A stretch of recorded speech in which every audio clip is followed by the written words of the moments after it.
Keep me going. One of the things that you wanted to kind of touch on is the 5 misconceptions about vision. Right. We already handled one of them. We handled one. One of the things that you point out is that you should keep your eye on the ball and you should always focus on the ball. So. Oh, no, keep your eye on the ball and watch the ball and focusing on the ball at all times. Those are misconceptions. Right. Okay. All right. Why are they misconceptions? Well, because it's what we were all taught. Unfortunately. And the reason why, my pet theory on the reason why people have been successful is because they learned their own way. So the coach said that, and then you had to figure out how to do it on your own because the teaching taught you nothing. But even, Bill, if we listen to commentary when we're watching the pros. I'm sorry. Yeah, you're laughing. I know. I know where you're going. And okay, let's just go forward because I think that'll answer your question. Yeah. Keep your eye on the ball means almost nothing, right?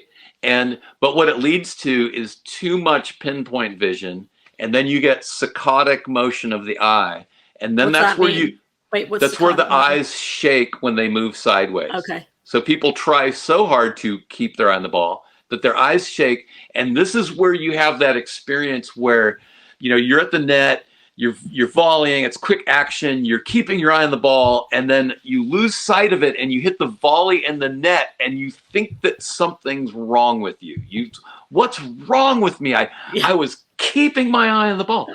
But it doesn't work anatomically, and so because you're not doing what really works, that's why you missed.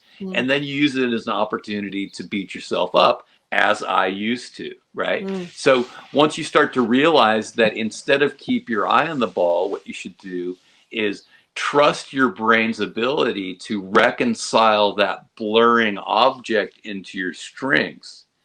Keep your head relatively still and let that blur go there. It's really amazing. I mean, generally in less than a minute, I can get people hitting volleys with the ball just dead center of the strings almost every time. Wow. And then watch the ball is non-specific. So watch the ball. And it's actually insulting because I remember as a kid having people say, watch the ball. And I'm like, but I am. You think I'm not? What kind of idiot do you think I am? You just said it 5 minutes ago. I'm doing it, right? So it doesn't mean anything, but it is insulting, and I think everybody can relate to that.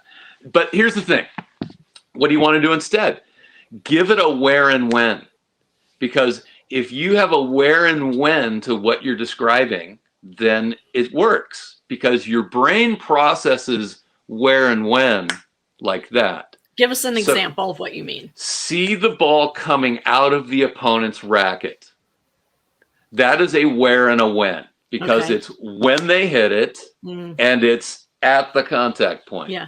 And so if you can't go wrong if what you're teaching is a where and a when. Okay. Right? I also teach that the backswing starts sometime around the bounce of the ball.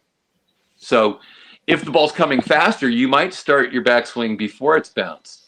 If it's coming slower, on your side of the court, bounced on your side. This is for ground strokes, right? And so if it's coming slower, then you might start your backswing slightly after the bounce. But the reference point is the bounce of the ball. And so then that gives a really nice timing mechanism. And, go watch some pro tennis and go watch when do they initiate their backswing on their shots, and it's right around that time. And the cool thing is, Bill, now that we have so much technology available to us, just as lay people, you're a coach, a professional coach.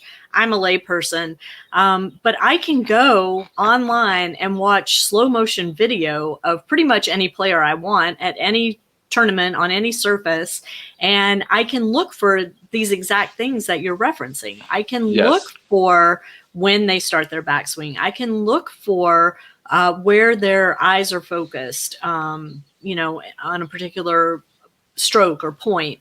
And so there are ways to really reinforce these messages other than just the doing of it on the court itself. Yes, absolutely. And here's a thing to do. This is be a fun thing.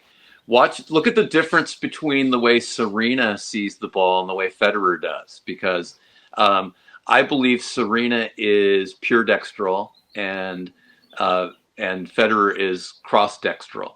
And so Serena and Andre Agassi and many others look at a place ahead of the contact point.